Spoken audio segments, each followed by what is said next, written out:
ഇന്നലെ നടന്ന LGS പരീക്ഷയുടെ ചോദ്യങ്ങളാണ് ഇന്നത്തെ ക്ലാസ്സിൽ നമ്മൾ ചെയ്തു നോക്കുന്നത്. വീഡിയോ ചെയ്യാൻ ഒരല്പം താമസിച്ചു എന്നെനിക്കറിയാം. മറ്റു കുറച്ച് തിരക്കുകളുള്ളത് കാരണമായിരുന്നു ചെയ്യാൻ ഇന്നലെ വൈകുന്നേരം തന്നെ ചെയ്ത് ഇടണമെന്നൊക്കെ വിചാരിച്ചതാണ്, നടന്നില്ല. 3ഓളം ചോദ്യങ്ങൾ തെറ്റിപ്പോയ ഒരു പരീക്ഷയും കൂടിയാണ് ഇത്. 3 ചോദ്യങ്ങൾക്ക് ഉത്തരമില്ല. ചോദ്യം കൃത്യമായിട്ട് ചെയ്യാൻ പറ്റുന്നുണ്ട്, ആൻസറും കിട്ടുന്നുണ്ട്, പക്ഷേ അത് മാർക്ക് ചെയ്യാനുള്ള ഓപ്ഷൻ നമുക്കില്ല. ആ ഓപ്ഷൻ എവിടെയില്ല, നമ്മുടെ ആൻസർ ഓപ്ഷൻസിൽ ഇല്ല. അങ്ങനെ ഒരു പ്രത്യേകതയും കൂടി ഉണ്ടായിരുന്ന പരീക്ഷയായിരുന്നു ഇന്നലെ നടന്ന കോഴിക്കോട്, എറണാകുളം, ആലപ്പുഴ LGS പരീക്ഷ എന്ന് പറയുന്നത്. അപ്പോൾ ഈ പരീക്ഷയിലെ ചോദ്യങ്ങളും അതിൻ്റെ ഉത്തരങ്ങളും, മാത്സ് ചോദ്യങ്ങളും അതിൻ്റെ ഉത്തരങ്ങളുമാണ് ഇന്നത്തെ ക്ലാസ്സിൽ നമ്മൾ ചെയ്തു നോക്കുന്നത്.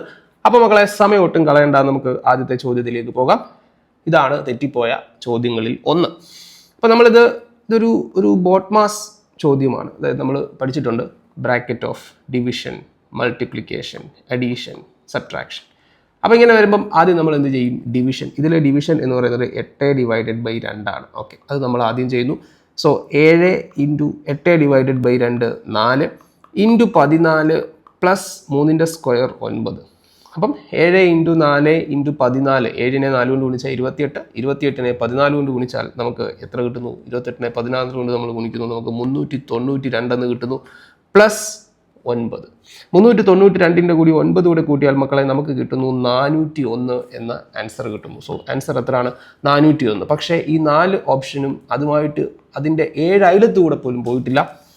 സോ നമുക്കിത് ഈ ചോദ്യത്തിന് ഉത്തരം നമ്മൾ എന്നിട്ട് പല പ്രാവശ്യം നോക്കി, ഇനി എനിക്ക് തെറ്റിപ്പോയതാണോ, ഞാൻ ഹരിച്ചതാണോ, ഹരണം തന്നെയല്ലേ, ഗുണനം തന്നെയല്ലേ, എന്നിട്ട് പല പ്രാവശ്യം പിള്ളേരുടെ സമയം കളയുന്നതിനും ഇതൊരു കാരണമാകും.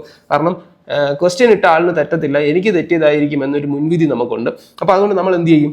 എനിക്ക് തെറ്റിപ്പോയതായിരിക്കും എന്ന് പറഞ്ഞ് വീണ്ടും വീണ്ടും ഇതിങ്ങനെ നോക്കിക്കൊണ്ടിരിക്കും, നമ്മുടെ സമയം പോകും. പക്ഷേ ഉത്തരം 401 അത് ഓപ്ഷനിലില്ല. സോ ചോദ്യം എന്ത് ചെയ്യും? ഡിലീറ്റ് ചെയ്യും. സോ അടുത്ത ചോദ്യം നോക്കാം. അടുത്ത ചോദ്യവും അതേപോലെ തന്നെയാണ്. കാരണം അത് കാണുമ്പോൾ തന്നെ നമുക്കറിയാം 7ൻ്റെ സ്ക്വയർ, പിന്നെ 2നെ 2 കൊണ്ട് ഹരിച്ച് 1, അപ്പോൾ 49 × 7 വലിയ സംഖ്യയാണ് വരുന്നത്, ഓപ്ഷനിലില്ല, ഡിലീറ്റ്. സോ നമുക്ക് എന്തായാലും ചെയ്ത് നോക്കാം. 7ൻ്റെ സ്ക്വയർ എത്ര അല്ലേ? ഇപ്പോൾ നമുക്ക് എഴുതിയേക്കാം. 7ൻ്റെ സ്ക്വയർ × 2/2 × 7. മക്കളെ, 7ൻ്റെ സ്ക്വയർ 49. ഇൻറ്റു ഇവിടെ നോക്കിക്കുക, ഡിവിഷൻ അല്ലേ, ഡിവിഷനാണ് നമ്മൾ ആദ്യം ചെയ്യേണ്ടത്. 2/2 എത്ര കിട്ടും? 1 × 7. സോ 49 × 7. 49 × 7 എന്ന് പറയുമ്പോൾ 7ൻ്റെ ക്യൂബാണ്. 7ൻ്റെ ക്യൂബ് എന്ന് പറയുമ്പോൾ എത്ര കിട്ടും? 343 എന്ന് നമുക്ക് ആൻസർ കിട്ടും. പക്ഷേ അത് എവിടെയില്ല, ഓപ്ഷനിൽ എങ്ങും ഇല്ല.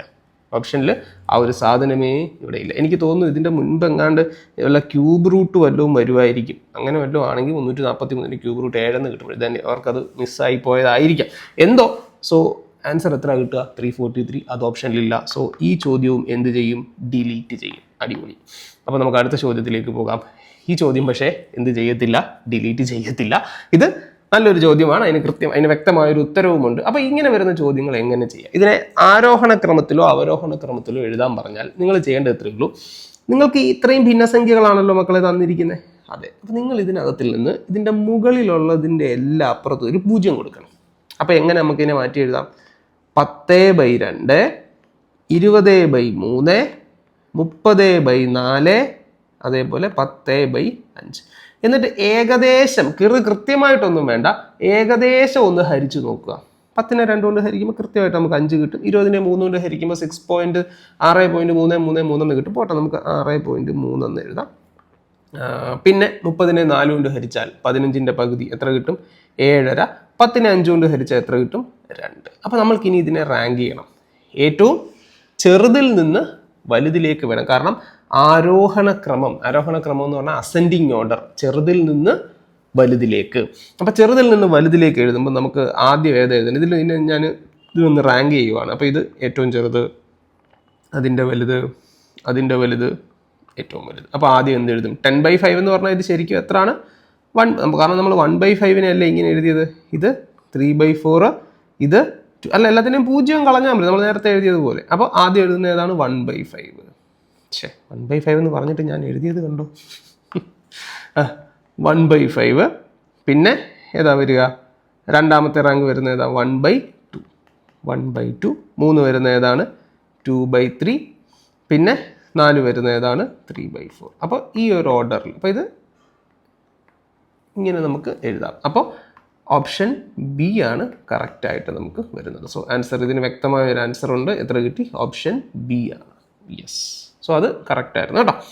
അടുത്ത ചോദ്യം, ഒരു കുടുംബത്തിലെ 5 പേരുടെ ശരാശരി ഉയരം 160 അതിൽ 4 പേരുടെ ഉയരം യഥാക്രമം 163, 160, 161, 162 എന്നിങ്ങനെയാണ്. അഞ്ചാമത്തെ ആളുടെ ഉയരം എത്ര? അപ്പൊ 5 പേരുടെ ശരാശരി ഉയരം ആവറേജ് ഓഫ് 5 persons എത്രയാണ്? 160. അപ്പൊ അവരുടെ തുക എത്ര ആയിരിക്കും? ആവറേജിൽ നമ്മൾ ഒരു കാര്യം പഠിച്ചിട്ടുണ്ട്. എന്താണ്? ശരാശരി എന്ന് പറഞ്ഞാൽ തുകയെ എണ്ണം കൊണ്ട് ഹരിക്കുന്നതാണ്. തുക എന്ന് പറഞ്ഞാൽ ശരാശരിയെ എണ്ണം കൊണ്ട് ഗുണിക്കണം. ഇവിടെ ശരാശരി 160, എണ്ണം 5. സോ 160 ഇൻറ്റു 5 എത്ര കിട്ടും നമുക്ക്? 800. അപ്പോൾ 5 പേരുടെ ശരാശരി എത്രയാണ്? 800. അതിൽ 4 പേരുടെ തുക തന്നിട്ടുണ്ട്. അപ്പൊ നമ്മൾ ആ 4 പേരുടെ തുക എടുക്കാം. നമുക്ക് 4 പേരുടെ സം എടുക്കാം. ഞാൻ പേരെന്നുള്ള ഇനി PER എന്ന് എഴുതാൻ പോകുമായിരുന്നു, കുഴപ്പമൊന്നുമില്ല. 4 പേരുടെ തുക എത്രയൊക്കെയാണ്? 163 പ്ലസ് 160 പ്ലസ് 161 പ്ലസ് 162. ഇതെല്ലാം കൂടെ കൂട്ടാനൊരു എളുപ്പവഴിയുണ്ട്. എന്താണെന്നറിയോ? എല്ലാം 160 വിചാരിക്കുക. 160 4 എണ്ണം ഉണ്ട്. 16 4 64. അപ്പം 640 കിട്ടി. പിന്നെ ഇവിടെ ഒരു 3 ഉണ്ട്, ഇവിടെ ഒരു 3 1 ഉണ്ട്, ഇവിടെ ഒരു 2 ഉണ്ട്. 3 1 4 2 6. അപ്പോൾ എത്ര? 646. അപ്പോൾ 5 പേരുടെ ശരാശരി 800. 5 പേരുടെ തുക 800. 4 പേരുടെ തുക 646. 5 എണ്ണം കൂടെ കൂട്ടിയാൽ 800 കിട്ടും. അതിൽ 4 എണ്ണത്തിന്റെ തുക 646 ആണെങ്കിൽ അഞ്ചാമത്തേത് എത്ര? 646 മൈനസ് എത്ര കിട്ടും? 800. വലുതിന് ചെറുതാൻ കുറച്ചാൽ മതി കേട്ടോ. വേണമെങ്കിൽ നിങ്ങൾ ഇനി ഞാനിത് ഇങ്ങനെ എഴുതിയോണ്ട് ഇനി ചിലർക്ക് അത് ഇഷ്ടപ്പെടത്തില്ല, തിരിച്ചെഴുതിയേക്കാം. 800 5 എണ്ണത്തിന്റെ തുക, 646 4 എണ്ണത്തിന്റെ തുക. അപ്പൊ അഞ്ചാമത്തേത് ഏതാണ്? 800 646 കുറയ്ക്കുക. എത്ര കിട്ടും? 154. അത് ആൻസറിലോ ഓപ്ഷനിലുണ്ടോ? ഉണ്ട്. കറക്റ്റാണ്. യെസ്. അടുത്ത ചോദ്യം നോക്കാം നമുക്ക്. ഇതൊരു ബോട്ട് മാസ് ചോദ്യമാണ്. ഇത് നമുക്ക് കറക്റ്റായിട്ട് പക്ഷേ ഇതിന് ആൻസർ കിട്ടുന്നുണ്ട് കേട്ടോ. നമുക്ക് നോക്കാം. 41 മൈനസ് 30 പ്ലസ് 45 പ്ലസ് 7 ഇൻറ്റു 7. ഇതാണ് ചോദ്യം. സോറി, ഇവിടെ ബ്രാക്കറ്റ് ഇല്ല കേട്ടോ. അവസാനം ഇവിടെ ഒരു ബ്രാക്കറ്റ് ഇല്ല. ഓക്കെ. അപ്പോൾ ഇത് നമ്മൾ എങ്ങനെ ചെയ്യും? ആദ്യം bracket, BODMAS rule, bracket of division, multiplication, addition, subtraction. So ആദ്യം ബ്രാക്കറ്റിനകത്തിനുള്ളത്. So 41 minus 30 plus 45 7 52 into 7. Okay. ഇനി നമുക്ക് 41 മൈനസ് 30 എന്താ ചെയ്യേണ്ടത്? മൾട്ടിപ്ലിക്കേഷൻ. പ്ലസ് 52 ഇൻറ്റു 7 എത്ര കിട്ടും? 364. ഇനി എന്താണ്? ഇനി നമുക്ക് അഡീഷനും സബ്ട്രാക്ഷനും മാത്രമേ ഉള്ളെങ്കിൽ നമ്മുടെ ഇഷ്ടത്തിന് ചെയ്യാം കേട്ടോ. നിങ്ങൾ കൂട്ടിയിട്ട് കുറയ്ക്കണമെന്നില്ല. ഒരു ഇക്വേഷനിൽ അല്ലെങ്കിൽ ഒരു സ്റ്റേറ്റ്മെൻറ്റിൽ അഡീഷനും സബ്ട്രാക്ഷനും മാത്രമേ ഉള്ളെങ്കിൽ ബോട്ട് മാസ് റൂൾ നോക്കണ്ട. നിങ്ങളുടെ ഇഷ്ടമുള്ള പോലെ ചെയ്യും. ഇപ്പം ഞാനിവിടെ 41 30 കുറച്ച് എത്ര കിട്ടുന്നു? 11 പ്ലസ് 364. അപ്പോൾ എത്ര കിട്ടും? 364 11 കൂട്ടിയാൽ 375. ഓപ്ഷനിലുണ്ടോ? ഉണ്ട്. ഓപ്ഷൻ സി കറക്റ്റായിട്ട് നമുക്ക് കിട്ടും. അടുത്ത ചോദ്യം നോക്കാം. ഒരു വിമാനം അരമണിക്കൂർ സമയം കൊണ്ട് 250 കിലോമീറ്റർ ദൂരം സഞ്ചരിച്ചു. വിമാനത്തിന്റെ വേഗത എത്ര? വളരെ എളുപ്പമുള്ള ചോദ്യമാണ്. അരമണിക്കൂർ കൊണ്ട് 250 ആണെങ്കിൽ 1 മണിക്കൂർ കൊണ്ട് 500 ആണ്. കാരണം സ്പീഡ് എപ്പോഴും നമ്മൾ പറയുന്നത് കിലോമീറ്റർ പെർ അവർ എന്ന യൂണിറ്റിലാണ്. ചിലപ്പോൾ നമ്മൾ മീറ്റർ പെർ സെക്കൻഡിലും പറയും. പല യൂണിറ്റുകളുണ്ട്, മൈൽസ് പെർ അവർ, എങ്ങനെ ഏത് യൂണിറ്റിലും നമുക്ക് പറയാം. അപ്പോൾ സ്പീഡിന്റെ കാര്യത്തിൽ എപ്പോഴും നിങ്ങളൊരു കാര്യം ഓർത്തോണം, സഞ്ചരിച്ച ദൂരം അതിനെടുക്കുന്ന സമയം, അതാണ് സ്പീഡ്. അതായത് സ്പീഡിന്റെ യൂണിറ്റ് തന്നെ അങ്ങനെയല്ലേ പറയുന്നത്? Kilometre per hour. 1 മണിക്കൂറിൽ ഇത്ര. ഇവിടെ അരമണിക്കൂറിൽ 250 ആണ്. അപ്പോൾ 1 മണിക്കൂറിൽ എത്ര? 500. Very simple. നിങ്ങൾക്ക് എഴുതണമെങ്കിൽ ഇങ്ങനെ എഴുതാം. അരമണിക്കൂറിൽ 250 ആണ്. 250 കിലോമീറ്റർ പെർ അവർ ആണ്. അപ്പോൾ 1 മണിക്കൂറിൽ എത്ര ആണ്? അരമണിക്കൂറിൽ 250 കിലോമീറ്റർ പെർ അവർ ആണെങ്കിൽ 1 മണിക്കൂറിൽ എത്ര ആണ്? 500 കിലോമീറ്റർ പെർ അവർ. ഇതിന് പേന എടുക്കേണ്ട ആവശ്യം തന്നെ വരുന്നില്ല. 500 കിലോമീറ്റർ പെർ അവർ എന്ന് നമുക്ക് ആൻസർ കിട്ടും. അടുത്ത ചോദ്യം. 1600 രൂപയ്ക്ക് വാങ്ങിയ ഒരു വസ്തു 12% നഷ്ടത്തിൽ വിറ്റാൽ വിറ്റ വില എത്ര? സോ വിറ്റ വിലയാണ് കണ്ടുപിടിക്കേണ്ടത്. മക്കളെ, സെല്ലിംഗ് പ്രൈസ് കണ്ടുപിടിക്കാൻ ചോദിച്ചാൽ നിങ്ങൾ ഇത്ര ഓർക്കണം. ലാഭത്തിലാണോ നഷ്ടത്തിലാണോ വിറ്റേക്കുന്നത്? നഷ്ടത്തിൽ. എത്ര ശതമാനം നഷ്ടത്തിൽ? 12% നഷ്ടത്തിൽ. നഷ്ടം എന്ന് പറഞ്ഞാൽ നെഗറ്റീവായിട്ട് എടുക്കുക, പ്രോഫിറ്റ് എന്ന് പറഞ്ഞാൽ പോസിറ്റീവായിട്ട് എടുക്കുക. 12% നഷ്ടം എന്ന് പറഞ്ഞാൽ കോസ്റ്റ് പ്രൈസ് 100% എടുത്താൽ ലോസ് എത്ര ആയിരിക്കും? 12%. അപ്പോൾ സെല്ലിംഗ് പ്രൈസ് എത്ര ആയിരിക്കും? 88%. ഇത്രേ ഉള്ളൂ. 12% നഷ്ടം എന്ന് പറഞ്ഞാൽ 100% കോസ്റ്റ് പ്രൈസിൽ നിന്ന് അതങ്ങ് കുറയ്ക്കുക, 88%. ഇനി വാങ്ങിയ വില 1600 രൂപയ്ക്ക് വാങ്ങിയ വില. അപ്പോൾ ഇതാണ് എന്ത്? Cost price. So cost price 1600 രൂപ അല്ലേ? സെല്ലിംഗ് പ്രൈസ് എത്ര? 88%. അപ്പോൾ ആ സെല്ലിംഗ് പ്രൈസ് എന്ന് പറയുമ്പോൾ എത്ര ആയിരിക്കും? 1600ന്റെ 88%. 1600ന്റെ 88%. അപ്പോൾ 0 കട്ട് ചെയ്ത് പോകുന്നു. 16 × 88 എത്ര കിട്ടും നമുക്ക്? 1408 എന്ന് കിട്ടും. ആൻസർ എത്രയാണ്? Option B 1408. പെട്ടെന്ന് കിട്ടും. അടുത്ത ചോദ്യം, 5, 80, 100 എന്നീ സംഖ്യകളുടെ ഉസാഖ. ഉസാഖ എന്ന് പറഞ്ഞാൽ ഉത്തമ സാധാരണ ഘടകം. ഇംഗ്ലീഷിൽ പറഞ്ഞാൽ highest common factor, greatest common divisor എന്നൊക്കെ നമ്മൾ പറയും. ഹയസ്റ്റ് കോമൺ ഫാക്ടർ അല്ലെങ്കിൽ HCF കണ്ടുപിടിക്കാൻ പോവുക. HCF എന്ന് പറഞ്ഞ കോൺസെപ്റ്റ് എന്താണ് HCF?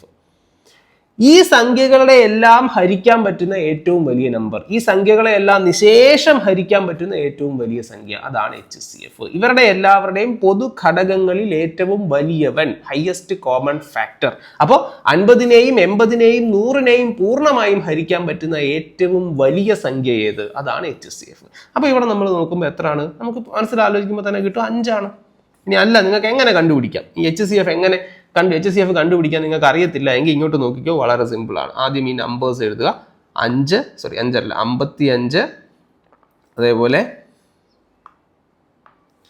55, 80, 100. ഇനി നിങ്ങൾ ചെയ്യേണ്ടത് ഇതിനെ ഇങ്ങനെ ഫാക്ടറൈസ് ചെയ്യുന്ന പോലെ എഴുതുക. എന്നിട്ട് ഇവരെല്ലാവരെയും ഹരിക്കാൻ പറ്റുന്ന നമ്പർ ഉണ്ടോ എന്ന് നോക്കണം. ചിലപ്പോൾ ഇല്ലെങ്കിൽ എന്തായിരിക്കും ആൻസർ? ഇവരെ എല്ലാവരെയും ഹരിക്കാൻ പറ്റുന്ന നമ്പർ ഇല്ല. ആൻസർ ഏതായിരിക്കും? 1 ആയിരിക്കും.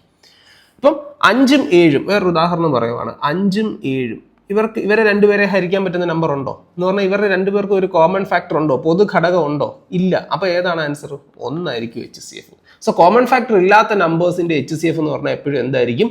1 ആയിരിക്കും. ഇവിടെ 55, 80, 100 ഇവരെ എല്ലാവരെയും ഹരിക്കാൻ പറ്റുന്ന നമ്പർ ഉണ്ടോ? ഉണ്ട്. ഏതുണ്ട്? 5 ഉണ്ട്. 5 കൊണ്ട് ഹരിക്കുമ്പോൾ ഇവിടെ എത്ര കിട്ടും? 55നെ 5 കൊണ്ട് ഹരിച്ചാൽ 11, 80നെ ഇനി 5 കൊണ്ട് ഹരിക്കുക എത്ര കിട്ടും? 16, 100നെ ഇനി 5 കൊണ്ട് ഹരിക്കുക എത്ര കിട്ടും? 20. അപ്പോൾ 11, 16, 20. ഇനി ഒരു കാര്യം ശ്രദ്ധിച്ചേ എൻ്റെ മക്കള്, ഈ 11നെയും 16നെയും 20നെയും ഹരിക്കാൻ പറ്റുന്ന നമ്പർ ഉണ്ടോ? ഇല്ല. ഇവർക്ക് എന്തെങ്കിലും കോമൺ ഫാക്ടർ ഉണ്ടോ എന്ന് ചോദിച്ചാൽ ഉണ്ട്. ആരുണ്ടോ? 1 ഉണ്ട്. 1 കൊണ്ട് ഹരിച്ചുകൊണ്ട് എന്തെങ്കിലും കാര്യമുണ്ടോ? ഇല്ല. വീണ്ടും നമുക്ക് താഴോട്ട് 11, 16, 20 എന്ന് എഴുതാം. വീണ്ടും 1 കൊണ്ട് ഹരിച്ച് ഇതുകൊണ്ട് ഇനി എത്ര പ്രാവശ്യം വേണമെങ്കിലും നിങ്ങൾക്ക് ഇങ്ങനെ ചെയ്തുകൊണ്ടിരിക്കാം. 1 അല്ലാതെ വേറെ എന്തെങ്കിലും സംഖ്യ വരുന്നുണ്ടോ? ഇല്ല. അപ്പോൾ HCF എന്ന് പറഞ്ഞാൽ എത്രയാണ്? ഇതുകൊണ്ട് ഗുണിക്കുക. അതായത് ഇതുകൊണ്ട് താഴോട്ട് എത്ര ഗുണിച്ചാലും ഇത് തന്നെയല്ലേ കിട്ടുക. അപ്പോൾ ആൻസർ എത്രയാണ്? 5. മനസ്സിലായോ? സോ ആൻസർ എത്ര കിട്ടി? 5. അതായത് HCF എന്ന് പറഞ്ഞാൽ ഇത്രയേ ഉള്ളൂ. തന്നിരിക്കുന്ന സംഖ്യകളുടെ എല്ലാവരുടെയും ഘടകമായിരിക്കണം ഏറ്റവും വലുതുമായിരിക്കണം. അങ്ങനെയുള്ള സംഖ്യയാണ് നമ്മൾ എന്ത് വിളിക്കുക? HCF അല്ലെങ്കിൽ ഉസാഖ അല്ലെങ്കിൽ ഉത്തമ സാധാരണ ഘടകം അല്ലെങ്കിൽ greatest common divisor, GCD, greatest common divisor. ഇതൊക്കെ പറയും. ഇതെല്ലാം എന്ത് തന്നെയാണ്? 1 തന്നെയാണ്. ഓക്കെ. അടുത്തത്, കൂട്ടത്തിൽ ചേരാത്തത് ഏത്? 8, 16, 27, 64. ഒറ്റ നോട്ടത്തിൽ തന്നെ നമുക്ക് മനസ്സിലാകും. 8 എന്ന് പറയുന്നത് 2ന്റെ ക്യൂബാണ്. 16 എന്ന് പറയുന്നത് 4ന്റെ സ്ക്വയറാണ്. 27 എന്ന് പറയുന്നത് 3ന്റെ ക്യൂബാണ്. 64 എന്ന് പറയുന്നത് എന്തിൻ്റെ ക്യൂബാണ്? 4ന്റെ ക്യൂബാണ്. അപ്പോൾ ഇവിടെ നോക്കിക്കേ, ക്യൂബ്. യവൻ മാത്രമാണ് ആര് വന്നേക്കുന്നത്? സ്ക്വയർ വന്നേക്കുന്നത്. സോ ആൻസർ എത്രയാണ്? 16. 16 ഒന്നിൻ്റെയും ക്യൂബല്ല, പക്ഷെ ബാക്കി സംഖ്യകളെല്ലാം ക്യൂബ്. അപ്പോൾ ചോദിക്കും സാറേ 8ന്റെ സ്ക്വയർ അല്ലേ 64? പക്ഷേ 4ന്റെ ക്യൂബുമാണ്. അപ്പോൾ ക്യൂബായിട്ടും എഴുതാം. അപ്പോൾ ക്യൂബായിട്ട് എഴുതാൻ പറ്റുന്ന സംഖ്യകളാണ് ബാക്കി 3 പക്ഷേ 16നെ ഒന്നിൻ്റെയും ക്യൂബായിട്ട് നമുക്ക് എഴുതാനായിട്ട് പറ്റത്തില്ല. പറ്റും, ഡെസിമൽ ഒക്കെ ഉള്ള നമ്പർ വരും, പക്ഷേ കൃത്യമായിട്ട് എന്തിനെ എഴുതാൻ പറ്റില്ല? ഒരു നമ്പറിൻ്റെ ക്യൂബായിട്ട് എഴുതാനായിട്ട് നമുക്ക് പറ്റത്തില്ല. സോ ആൻസർ എത്രയാണ്? 16. അടുത്ത ചോദ്യം, 1, 3, 6 എന്നിങ്ങനെ തുടങ്ങുന്ന ശ്രേണിയുടെ അടുത്ത പദം എന്തായിരിക്കും? 1, 3, 6. അത് കാണുമ്പോൾ തന്നെ അറിയാമല്ലോ. 1, 3, 6. ഇവിടുത്തെ വ്യത്യാസം എത്ര? 1, 3, 6 എന്ന് പറയുമ്പോൾ ഇവിടുത്തെ വ്യത്യാസം എത്ര? 2 കൂടി. ഇവിടെ എത്ര കൂടി? 3 കൂടി. അപ്പോൾ +2 +3, അടുത്തത് +4. സോ 6 + 4 എത്രയായിരിക്കും? 10 ആയിരിക്കും. ആൻസർ എത്രയായിരിക്കും? 10. ഓപ്ഷൻ എ കറക്റ്റാണ്. 10 എന്ന് കിട്ടും. അതായത് സിമ്പിൾ ആയിട്ടുള്ളൊരു ചോദ്യം. ആദ്യം 2 കൂടുന്നു, പിന്നെ 3 കൂടുന്നു, പിന്നെ 4, 5. അപ്പോൾ അങ്ങനെയാണ് സീരീസ് പോകുന്നത്. അപ്പോൾ ആൻസർ എത്ര കിട്ടും? നമുക്ക് 10 എന്ന് കിട്ടും. അടുത്ത ചോദ്യം, 2n + 1 = 32. മക്കളെ 2 raised to എത്ര ആണ് 32? നമുക്കറിയാം 2 raised to 1 അതിൻ്റെ അർത്ഥം എന്തുവാ? 2 മാത്രം. ഒരു പ്രാവശ്യം എഴുതി 2നെ ഗുണിക്കുന്നു, എത്ര കിട്ടും? 2. 2 raised to 2 2നെ 2 കൊണ്ട് തന്നെ ഗുണിക്കുന്നു, 2 പ്രാവശ്യം 2 കൊണ്ട് ഗുണിക്കുന്നു, എത്ര കിട്ടുന്നു? 4. 2 cube 2 raised to 3 എത്ര കിട്ടും? 8. 2 raised to 4 എത്ര കിട്ടും? 16. 2 raised to 5 എത്ര കിട്ടും? 32. അപ്പോൾ നമുക്ക് മനസ്സിലായി എന്ത്? 2 raised to 5 എന്ന് പറയുന്നതാണ് 32. അത് തന്നെയാണ് അവർ പറഞ്ഞിരിക്കുന്നത് 2 raised to n + 1 എന്ന്. അപ്പോൾ നമുക്കൊരു കാര്യം മനസ്സിലായില്ലേ മക്കളെ? എടാ ഈ n + 1 എന്ന് പറയുന്നതല്ലേ 5? അതെ. സോ n + 1 എന്ന് പറയുന്നതാണ് 5. അപ്പോൾ n എത്ര? എന്നിൻ്റെ കൂടെ 1 കൂട്ടിയാൽ 5 കിട്ടും. n എത്ര? 5ൽ നിന്ന് 1 കുറയ്ക്കുക 4. എത്ര കിട്ടുന്നു? 4. അടുത്ത ചോദ്യം, ഒരു കന്നുകാലി ചന്തയിൽ കുറെ പശുക്കളും മനുഷ്യരുമുണ്ട്. ആകെ കാലുകൾ 70ഉം ആകെ തലകൾ 30ഉമാണ്. മനുഷ്യരുടെ എണ്ണവും പശുക്കളുടെ എണ്ണവും തമ്മിലുള്ള വ്യത്യാസം എത്ര? നമുക്കിത് 2 രീതിയിൽ ചെയ്യാം. ഒന്ന്, നമുക്ക് ഇത് രണ്ടിൽ നിന്നും ഒരു ബീജഗണിത വാചകം അല്ലെങ്കിൽ ഒരു ആൾജിബ്ര ഇക്വേഷൻ ഉണ്ടാക്കി, 2 ലീനിയർ ഇക്വേഷൻസ് ഒക്കെ ഉണ്ടാക്കി നമുക്ക് അങ്ങനെ സോൾവ് ചെയ്ത് ചെയ്യാം. അല്ലെങ്കിൽ ഞാൻ ഈ പറയുന്ന വേറൊരു ഷോർട്ട് കട്ട് ഉപയോഗിച്ച് നമുക്ക് ചെയ്യാം. അപ്പോൾ ഇവിടെ നമ്മൾ മനസ്സിലാക്കേണ്ട കാര്യം, മനുഷ്യന് 2 കാലുകളും കന്നുകാലി അല്ലെങ്കിൽ പശുവിന് 4 കാലുകളുമാണുള്ളത്. അപ്പോൾ ഇവിടെ ആകെ കാലുകൾ 70 എന്ന് പറഞ്ഞിട്ടുണ്ട്. ആകെ കാലുകൾ എത്രയാണെന്ന് പറഞ്ഞിട്ടുണ്ട്? 70 എന്ന് പറഞ്ഞിട്ടുണ്ട്. എന്ന് പറയുമ്പോൾ എന്താ? മനുഷ്യരുടെ എണ്ണം എത്രയാണോ അതേ ഇൻറ്റു 2 കാല്, പശുക്കളുടെ എണ്ണം എത്രയാണോ അതേ ഇൻറ്റു 4 കാല്. ഇതെല്ലാം കൂടെ കൂട്ടുമ്പോഴാണ് എത്ര കിട്ടുന്നത്? 70 കിട്ടുന്നത്. അപ്പം ഞാൻ പറയുന്ന ഷോർട്ട് കട്ട് ഇതാണ്. നിങ്ങൾ ഈ ആകെ കാലുകളുടെ എണ്ണം ഉണ്ടല്ലോ 70, അതിൻ്റെ പകുതി എടുക്കുക. അതിൽ നിന്ന് ആകെ തല എന്ന് പറയുമ്പോൾ ആകെ എത്ര പേരുണ്ട് അതങ്ങ് കുറയ്ക്കാം.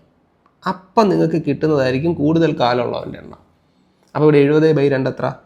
35 മൈനസ് 30 എത്ര കിട്ടി? 5. അപ്പം ഇതിൻ്റെ അർത്ഥം എന്താണ്? പശു എത്ര എണ്ണമുണ്ട്? 5 എണ്ണമുണ്ട്. പശു 5 കിട്ടിയാൽ പിന്നെ മനുഷ്യൻ എത്ര ഉള്ളത്? മനുഷ്യൻ എത്ര ആയിരിക്കും ഉള്ളത്?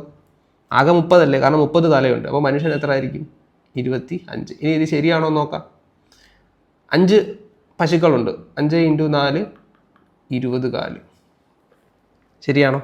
അതെ. മനുഷ്യൻ എത്ര കാലുണ്ട്? 25 മനുഷ്യരല്ലേ ഉള്ളത്. എത്ര കാലുണ്ട്? 2 കാല്. അപ്പം മൊത്തം എത്ര കാലായി? 50 കാല്. 50 × 2 70. കറക്റ്റായില്ലേ? ആയി. ചോദ്യം എന്താ? മനുഷ്യരുടെ എണ്ണവും പശുക്കളുടെ എണ്ണവും തമ്മിലുള്ള വ്യത്യാസം. മനുഷ്യരുടെ എണ്ണം 25, പശുക്കളുടെ എണ്ണം 5. 25 ന് 5 കുറച്ചാൽ എത്ര കിട്ടും? 5 എന്ന് കിട്ടും. 25 ന് 5 കുറച്ചാൽ 25 ന് 5 കുറച്ചാൽ എത്ര കിട്ടും? 20 എന്ന് കിട്ടും. സോ ആൻസർ എത്രയാണ്? 20. 20 ഓപ്ഷനിലുണ്ടോ? യെസ്, ഓപ്ഷൻ ഡി 20 എന്ന് നമുക്ക് ആൻസർ കിട്ടും. അടുത്ത ചോദ്യം നോക്കാം. 0.05 സ്ക്വയർ ഇൻറ്റു 1/20 = what? അപ്പോൾ ആദ്യം ഈ 0.05 എന്ന് പറയുന്നത് നിങ്ങൾ സംശയിക്കണം. എന്താണ് ഈ 0.05 എന്ന് പറഞ്ഞാൽ? 0.05 = 5/100. ശരിയല്ലേ? സ്ക്വയർ അവിടെ നിൽക്കട്ടെ. 5/100. 5/100 എന്ന് പറഞ്ഞാൽ എന്തോ മക്കളെ? 1/20 അല്ലേ? കാരണം 5നെ 5 കൊണ്ട് ഹരിച്ചാൽ 1, 100നെ 5 കൊണ്ട് ഹരിച്ചാൽ 20. അപ്പം 1/5 സ്ക്വയർ എന്ന് പറഞ്ഞാൽ അതിൻ്റെ അർത്ഥം എന്തുവാ? 1/20 × 1/20 എന്നല്ലേ? സ്ക്വയർ എന്ന് പറയുമ്പോൾ 2 പ്രാവശ്യം ആ സംഖ്യ കൊണ്ട് തന്നെ ഗുണിക്കുകയല്ലേ? 1/20 എന്ന് പറയുന്നതാണ് 0.05 എന്ന് പറയുന്നതാണ് 1/20. ആ 1/20യുടെ സ്ക്വയർ എന്ന് പറയുമ്പോൾ 1/20 × 1/20. ഇനി ഇതാ വീണ്ടും ഇവിടെ ഒരു 1/20 കിടക്കുന്നു. അപ്പോൾ ഇൻറ്റു 1/20 എന്ന് പറഞ്ഞാൽ അതിൻ്റെ അർത്ഥം എന്തുവാ? ഒരു സംഖ്യയെ 3 പ്രാവശ്യം ഗുണിച്ചേക്കുന്നു എന്ന് പറയുമ്പോൾ അതിൻ്റെ അർത്ഥം എന്തുവാ? 1/20യുടെ ക്യൂബാണ്. 1/20യുടെ ക്യൂബ് എന്ന് പറഞ്ഞാൽ എന്തുവാ? 0.05. കാരണം 1/20 എന്ന് പറയുന്നത് 0.05 ആണ്. സോ 0.05ന്റെ ക്യൂബ്. സോ ആൻസർ എത്ര കിട്ടി? 0.05ന്റെ ക്യൂബ്. ഓപ്ഷനിലുണ്ടോ? ഉണ്ട്. Option B. സോ ആൻസർ എത്രയാണ്?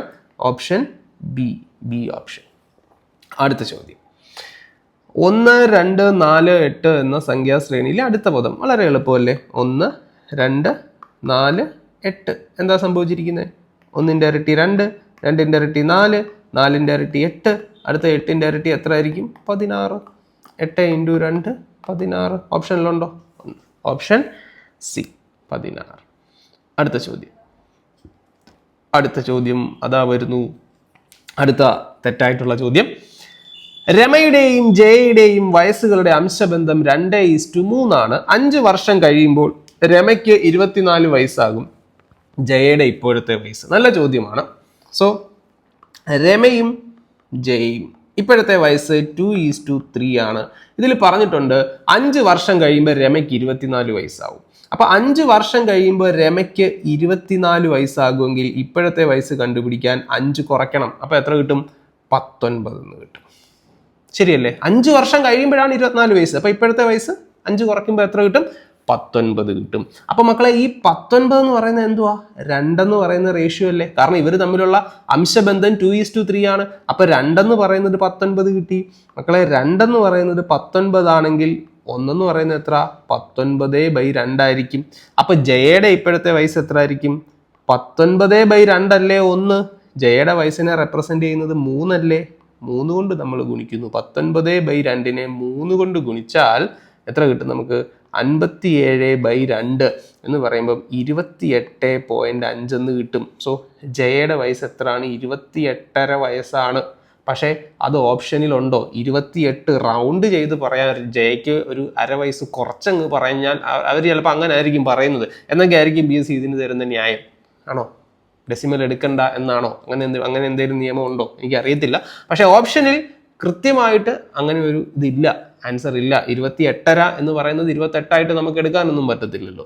അപ്പോൾ കറക്റ്റ് ആൻസർ വരുന്നത് 28.5 എന്നുള്ളതാണ്. പക്ഷെ അത് ഓപ്ഷനിൽ ഇല്ല. അതുകൊണ്ട് ഈ ചോദ്യവും എന്ത് ചെയ്യും? ഡിലീറ്റ് ചെയ്യാൻ സാധ്യതയുണ്ട്. ഓക്കെ, സോ ആൻസർ 28.5 എന്നുള്ളതാണ്. അത് എവിടെ ഇല്ല? ഓപ്ഷനിൽ ഇല്ല. അടുത്ത ചോദ്യം വീണ്ടും ഒരുപാട് ഈ സിംപ്ലിഫിക്കേഷൻ അല്ലെങ്കിൽ ബോട്ട്മാസ് ചോദ്യങ്ങൾ ഒരുപാട് ഉണ്ടായിരുന്ന ഒരു പരീക്ഷയും കൂടിയായിരുന്നു ഇത്. അപ്പോൾ നമുക്ക് നോക്കാം. 1 + 2 × 3 ഡിവൈഡഡ് ബൈ 6 - 1. സോ 1 + ആദ്യം ബ്രാക്കറ്റ് 2 × 3 എത്ര? 6 ഡിവൈഡഡ് ബൈ 6 - 1. വീണ്ടും 1 + 6/6 1 - 1. 1 + 1 2 2 - 1 1 അല്ലേ? സോ ഡയറക്റ്റ് ആയിട്ട് കിട്ടുന്ന ഒരു ചോദ്യമാണ്. സോ ആൻസർ എത്രയാണ്? 1 എന്നുള്ളതാണ്. Option C.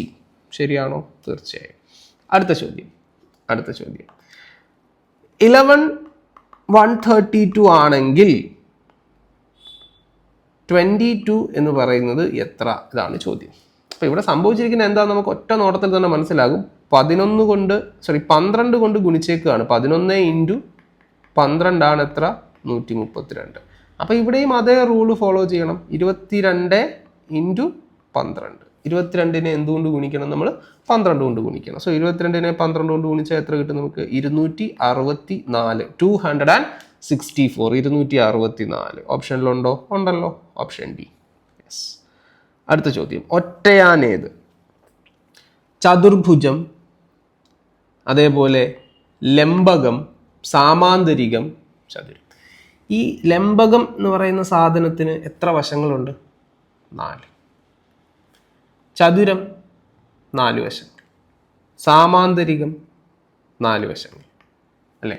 അപ്പോൾ ഇതെല്ലാം 4 വശങ്ങളുള്ള അല്ലെങ്കിൽ 4 മൂലകളുള്ള 4 കോർണറുകളുള്ള 4 വശങ്ങളുള്ള രൂപങ്ങളാണ്. ഇതിന് പൊതുവേ പറയുന്ന പേരാണ് ചതുർഭുജം. ചതുർഭുജം എന്ന് പറഞ്ഞൊരു സാധനം ഒരു ഗ്രൂപ്പ് നെയിമാണ്. ചതുർഭുജം എന്ന് പറയുന്നൊരു ഗ്രൂപ്പ് അല്ലേ? ഇപ്പം മനുഷ്യനെ നമ്മൾ വെജിറ്റേറിയൻ, നോൺ വെജിറ്റേറിയൻ എന്നൊക്കെ പറയുന്ന പോലെ ഒരു ഗ്രൂപ്പ്. ഒരു ഗ്രൂപ്പാണ്, ഒരു കൈൻഡ് ഓഫ് ക്ലാസിഫിക്കേഷനാണ്. അപ്പം ചതുർഭുജം എന്ന ലിസ്റ്റിൽ വരുന്നതാണ് ഇതൊക്കെ. ചതുർഭുജം എന്ന രൂപത്തിൽ വരുന്നതാണ് ഇതൊക്കെ. അപ്പോൾ കൂട്ടത്തിൽ പെടാത്തത് ഏത്? ചതുർഭുജം. ഉത്തരം ഏതാണ്? ചതുർഭുജം. കാരണം ഇതെല്ലാം ലംബകം എന്ന് പറയുന്നതും സാമാന്തരികം എന്ന് പറയുന്നതും ചതുരം എന്ന് പറയുന്നതും എല്ലാം ചതുർഭുജങ്ങളിൽ വരുന്നതാണ്. അപ്പോൾ ഈ കൂട്ടത്തിൽ പെടാത്തത് എന്താണ്? ഈ ഒരു ഗ്രൂപ്പിന്റെ പേരാണ് ആ കൂട്ടത്തിൽ പെടാത്തത്. അപ്പം ആൻസർ ഏതാണ്? ചതുർഭുജം. Option A. അടുത്ത ചോദ്യം. 2, 3, 5, 7 ഇങ്ങനെ തുടർന്നാൽ 8ാമത്തെ സ്ഥാനത്തെ സംഖ്യ ഏത്? അപ്പോൾ ഇത് കാണുമ്പോൾ തന്നെ നമുക്കറിയാം. 2, 3, 5, 7, 11, 13, 17, 19. എന്തോ ഇതൊക്കെ? പ്രൈം നമ്പേഴ്സ്, അഭാജ്യ സംഖ്യകൾ. ഒരു സംഖ്യയെ ഒന്നുകൊണ്ടും ആ സംഖ്യ കൊണ്ട് മാത്രമേ ഹരിക്കാൻ പറ്റുള്ളൂ എങ്കിൽ അങ്ങനെയുള്ള സംഖ്യകളെ പറയുന്ന പേരാണ് അഭാജ്യ സംഖ്യകൾ. അപ്പൊ ഈ തന്നിരിക്കുന്ന എല്ലാം എന്താണ്? പ്രൈം നമ്പേഴ്സ് ആണ്, അഭാജ്യ സംഖ്യകളാണ്. അപ്പൊ ഇതിൽ എട്ടാമത്തെ സംഖ്യ 1, 2, 3, 4, 5, 6, 7, 8 എട്ടാമത്തെ സംഖ്യ ഏതാ? 19. സോ ഓപ്ഷനിലുണ്ടോ? ഉണ്ട്. ഓപ്ഷൻ എ ആണ് ആൻസർ, 19. അടുത്ത ചോദ്യം ഒരു 2 മിക്സഡ് ഫ്രാക്ഷൻ തന്നിട്ട് അതിനെ ഡിവൈഡ് ചെയ്യാനാണ് ചോദിച്ചിരിക്കുന്നത്. അപ്പം നമുക്ക് നോക്കാം ഇതിപ്പോൾ എങ്ങനെയാണ് ചെയ്യുന്നതെന്ന് നമുക്ക് നോക്കാം. ആദ്യം നമ്മൾ ഈ 4 and 2/6 ഈ 2/6നെ വേണമെങ്കിൽ നമുക്ക് എങ്ങനെ എഴുതാം? 2നെ നമുക്ക് 2 കൊണ്ട് ഹരിച്ച് 1/3 എന്ന് എഴുതാം. അപ്പോൾ 4 and 1/3 ഡിവൈഡഡ് ബൈ 1 and 2/6. 2/6 എന്ന് പറയുമ്പോൾ അതിനെ നമുക്ക് 2 കൊണ്ട് ഹരിച്ച് എങ്ങനെ എഴുതാം? 1/3. So 1 and 1/3. ഇനി ഇത് തമ്മിലാണ് നമുക്ക് ഹരിക്കേണ്ടത്. അപ്പോൾ ഹരിക്കുമ്പോൾ നമ്മൾ എന്ത് ചെയ്യണം? ഇതിനെ എന്താക്കണം? ഇതൊരു മിക്സഡ് ഫ്രാക്ഷൻ ആണ്, മിശ്ര ഭിന്നമാണ്. ഇതിനെ നമുക്ക് ഇംപ്രോപ്പർ ഫ്രാക്ഷൻ ആക്കണം, അല്ലെങ്കിൽ വിഷമ ഭിന്നമാക്കണം. അല്ലെങ്കിൽ എങ്ങനെയാണ് ചെയ്യുന്നത്? ആദ്യം ഈ 3നെ 4 കൊണ്ട് ഗുണിക്കുക, 12. 3 × 4 12. ഇവിടുന്ന് ഇങ്ങോട്ട് ഗുണിക്കുകയും ഇവിടുന്ന് ഇങ്ങോട്ട് കൂട്ടുകയും ചെയ്യുക. 3 × 4 12. 12നെ ആദ്യം 3നെ 4 കൊണ്ട് ഗുണിക്കുക, 12. ആ കിട്ടുന്ന ഉത്തരത്തിന്റെ കൂടെ 1 കൂട്ടുക, അപ്പോൾ എത്രയായി? 13. ഡിവൈഡഡ് ബൈ ഈ ഡിനോമിനേറ്റർ അങ്ങനെ തന്നെ എഴുതുക, 3. ഈ 3 അതുപോലെ എഴുതുക. ഡിവൈഡഡ് ബൈ ഇവിടെ അതുപോലെ ആദ്യം 3നെ 1 കൊണ്ട് ഗുണിക്കുക, 3. അതിൻ്റെ കൂടെ 1 കൂട്ടുക, 4. Divided by 3. ഇനി ഇതിനെ തമ്മിൽ ഹരിക്കണം. ഇനി എങ്ങനെയാ ഭിന്നസംഖ്യകളെ തമ്മിൽ ഹരിക്കുന്നത്? ആദ്യത്തെ ഭിന്നസംഖ്യ അതേപോലെ എഴുതുക, 13/3. എന്നിട്ട് ഭിന്നസംഖ്യ തമ്മിൽ ഹരിക്കാൻ വരുവാണെങ്കിൽ ഈ ഹരണം എന്താക്കുക? ഗുണനമാക്കുക. എന്നിട്ട് ശ്രദ്ധിക്കണേ, ഏതിനെയാണോ ഹരിക്കേണ്ടത് തിരിച്ചിട്ട് ഗുണിക്കുക, അതിനെ തിരിച്ചിട്ട് ഗുണിക്കുക, റെസിപ്രോക്കൽ കൊണ്ട് ഗുണിക്കുക. വിൽക്രമം എന്നൊക്കെ നമ്മൾ ചെറിയ ക്ലാസ്സിൽ പഠിക്കും. അപ്പോൾ 4/3 എന്ന് പറയുമ്പോൾ അതിൻ്റെ റെസിപ്രോക്കൽ എത്രയാണ് മക്കളെ? 3/4. അപ്പോൾ നോക്കിക്കോ, ഈ 3യും കട്ട് ചെയ്തു പോകുന്നു. പിന്നെ എന്താ വരുന്നത്? നമുക്ക് 13 ഡിവൈഡഡ് ബൈ 4. 13നെ 4 കൊണ്ട് ഹരിച്ചാൽ എത്ര കിട്ടും? 4 3 പ്രാവശ്യം ആകുമ്പോൾ എത്ര? ആണെങ്കിൽ നിങ്ങൾക്ക് സൈഡിലോട്ട് മാറ്റി ഹരിച്ച് നോക്കാം, അല്ലെങ്കിൽ മനസ്സിൽ ആലോചിച്ചൊന്ന് എഴുതിയാൽ മതി. എന്താണ് ഈ 13ൽ 4 എത്ര പ്രാവശ്യമുണ്ട്? 13ൽ 4, 13 കസേര ഇട്ടേക്കുന്നു. 4 പേര് വീതമുള്ള എത്ര പേർക്ക് വന്നിരിക്കും? അല്ലെങ്കിൽ 4 പേരുള്ള എത്ര ടീമിന് അവിടെ ഇരിക്കാൻ പറ്റും? 4 × 3 12. പിന്നെ എത്ര കസേര ബാക്കിയുണ്ട്? 13 ഉണ്ടായിരുന്നു. 4 പേര് വെച്ചുള്ള 3 ടീം അങ്ങോട്ട് ചെന്നിരുന്നു. അപ്പോൾ 4 × 3 12. ബാക്കി ഒരു കസേര. ഡിവൈഡഡ് ബൈ ആരെയും കൊണ്ടാണ് ഹരിക്കാൻ പോയത്? 4 അല്ലേ? അപ്പോൾ ബാക്കി വന്ന 1നെ നമ്മൾ 4 കൊണ്ട് അങ്ങ് ഹരിക്കണം, അത്രയേ ഉള്ളൂ. So 3 and 1/4. ഇനി അതല്ലെങ്കിൽ നമ്മൾ സാധാരണ ഹരിക്കുന്ന പോലെ നിങ്ങൾക്ക് സൈഡിലോട്ട് മാറ്റി ഹരിച്ച് നോക്കാം. എന്താണ്? 13/4. 4 3 പ്രാവശ്യമായപ്പോൾ 12, ശിഷ്ടം 1. ഇതിനെ നമ്മൾ എന്ത് പറയും? കോഷ്യൻ്റ് അല്ലെങ്കിൽ ഹരണഫലം. ഇതിനെ നമ്മൾ റിമൈൻഡർ അല്ലെങ്കിൽ ശിഷ്ടം. ഇതിനെ നമ്മൾ ഡിവൈസർ അല്ലെങ്കിൽ ഹാരികം. എന്നിട്ട് നമ്മൾ എങ്ങനെ എഴുതും? QRD എന്നെഴുതും. ആദ്യം കോഷ്യൻ്റ് എടുത്ത് എഴുതും, എത്ര? 3. പിന്നെ റിമൈൻഡർ എടുത്തെഴുതും 1. പിന്നെ ഡിവൈസർ എടുത്തെഴുതും 4. So 3 and 1/4. 3 and 1/4 ആണ് ആൻസർ. ഓപ്ഷനിലുണ്ടോ? യെസ്, ഓപ്ഷനിലുണ്ട്. അപ്പോൾ നമ്മുടെ എല്ലാ ചോദ്യങ്ങളും കഴിഞ്ഞു. 20 ചോദ്യങ്ങൾ നമ്മൾ ചെയ്തു. അതിൽ 3 ചോദ്യങ്ങൾ ഡിലീറ്റ് ചെയ്ത് കളയും. അതിൽ 3 ചോദ്യങ്ങൾ എന്തില്ല? 3 ചോദ്യങ്ങൾക്ക് വ്യക്തമായ ഒരു ഉത്തരമില്ല. അതുകൊണ്ട് ആ 3 ചോദ്യങ്ങളും ഡിലീറ്റഡ് ആകും. കാരണം അതിന് വ്യക്തമായിട്ടുള്ളൊരു ആൻസർ ഇല്ലാത്തത് കൊണ്ട്. ഓക്കെ, അപ്പോൾ എന്തായാലും ബാക്കി എല്ലാ ചോദ്യങ്ങളും എളുപ്പമുള്ള ചോദ്യങ്ങളായിരുന്നു. ഇനിയിപ്പോൾ ഈ ചോദ്യങ്ങളിൽ പെട്ട് സമയം പോയിട്ടുള്ള കുറച്ച് ആളുകളുണ്ട്. അതായത് വീണ്ടും ഇങ്ങനെ ചെയ്തുകൊണ്ടിരിക്കും. ഞാൻ പറഞ്ഞില്ലേ ആദ്യമേ, ഇങ്ങനെ ക്വസ്റ്റ്യൻസ് തെറ്റാകുമ്പോൾ കുട്ടികൾക്ക് ഉണ്ടാകുന്ന ഒരു മാനസികമായിട്ടുള്ളൊരു ബുദ്ധിമുട്ടുണ്ട്. കാരണം അവർ വിചാരിക്കും അവരുടെ തെറ്റുകൊണ്ടാണത് സംഭവിച്ചത്. അത് ബാക്കിയുള്ള ചോദ്യങ്ങളെയും അത് അഫക്റ്റ് ചെയ്യും. ഈ പരീക്ഷയ്ക്ക് പോകുമ്പോൾ ഞാൻ എല്ലാ പരീക്ഷകളുടെയും പൊതുവായിട്ടുള്ളൊരു കാര്യം പറഞ്ഞു. ചില പരീക്ഷകൾക്ക് ഇതുപോലെ തെറ്റുകൾ ഉണ്ടാകാം. പക്ഷെ ആ തെറ്റുകൾ ഈ പരീക്ഷകൾ എഴുതുന്ന ഉദ്യോഗാർത്ഥികളെ നല്ല രീതിയിൽ ബാധിക്കും. കാരണം അവരെപ്പോഴും എന്ത് ചെയ്യും? എൻ്റെ ഭാഗത്താണ് തെറ്റെന്ന് വിചാരിക്കും. അതായത് പരീക്ഷ എഴുതുന്ന വ്യക്തി വിചാരിക്കും ക്വസ്റ്റ്യൻ ശരിയായിരിക്കും, ഞാൻ ചെയ്തിട്ട് കിട്ടാത്തതായിരിക്കും എന്ന് പറഞ്ഞ് വീണ്ടും അതിൻ്റെ പുറകെ ഇങ്ങനെ ചെയ്തുകൊണ്ടിരിക്കും. അത് ഒരുപാട് സമയം അവരെ നഷ്ടപ്പെടുത്തി കളയാറുണ്ട്. തന്നെയുമല്ല, പിന്നീട് അങ്ങോട്ട് എഴുതുന്ന പരീക്ഷകൾ നോക്കി ഇതിങ്ങനെ മനസ്സിൽ കിടക്കും, അയ്യോ എനിക്കെന്തോ തെറ്റ് പറ്റിയതാണല്ലോ. വീണ്ടും ആ ചോദ്യത്തിൻ്റെ പുറകെ പോകാനുള്ള ഒരു ടെൻഡൻസി വരികയും ആ എക്സാം തന്നെ മാനസികമായിട്ട് നമുക്കൊരു പ്രശ്നം ഉണ്ടാക്കുകയൊക്കെ ചെയ്യുന്നതാണ്. അപ്പോൾ അതുകൊണ്ട് നിങ്ങൾ വിചാരിക്കുക, പരീക്ഷകൾക്ക് ഇതേപോലെ തെറ്റുകൾ സംഭവിക്കാം. ഒരു ചോദ്യത്തിലും ഒരു പരിധിയിൽ കൂടുതൽ സമയം കൊടുക്കാതിരിക്കുക. ഒരു എക്സാം എന്ന് പറയുമ്പം നിങ്ങൾ എത്ര പഠിച്ചിട്ടുണ്ട് എന്നുള്ളതിലല്ല, നിങ്ങൾക്ക് ആ എക്സാമിനേഷൻ ഹാളിൽ കിട്ടിയ സമയം നിങ്ങൾ എത്ര എഫക്റ്റീവായിട്ട് പ്രയോജനപ്പെടുത്തുന്നു എന്നുള്ളതിലാണ് കാര്യം. അതുകൊണ്ട് ഒരു ചോദ്യത്തിലും സ്റ്റക്കായിട്ടിരിക്കാതിരിക്കുക. കഴിയുന്നത്ര വേഗത്തിൽ ഒരു ചോദ്യം ചെയ്തിട്ട് അടുത്ത ചോദ്യത്തിലേക്ക് പോവുക. ഒരു ചോദ്യം അർഹിക്കുന്ന ഒരു സമയമുണ്ട്, അതിൽ കൂടുതൽ ആ ചോദ്യത്തിന് കൊടുക്കാതിരിക്കുക. അങ്ങനെ ആകുമ്പം അത് നിങ്ങൾക്ക് വളരെ എഫക്റ്റീവായിട്ട് എക്സാം എഴുതുന്നതിന് നിങ്ങളെ അത് സഹായിക്കും. അപ്പോൾ ഇന്നത്തെ ക്ലാസ് ഇത്രയേ ഉള്ളൂ മക്കളെ. നമുക്ക് വീണ്ടും അടുത്ത ക്ലാസ്സിലൂടെ വീണ്ടും കാണാം. Thank you.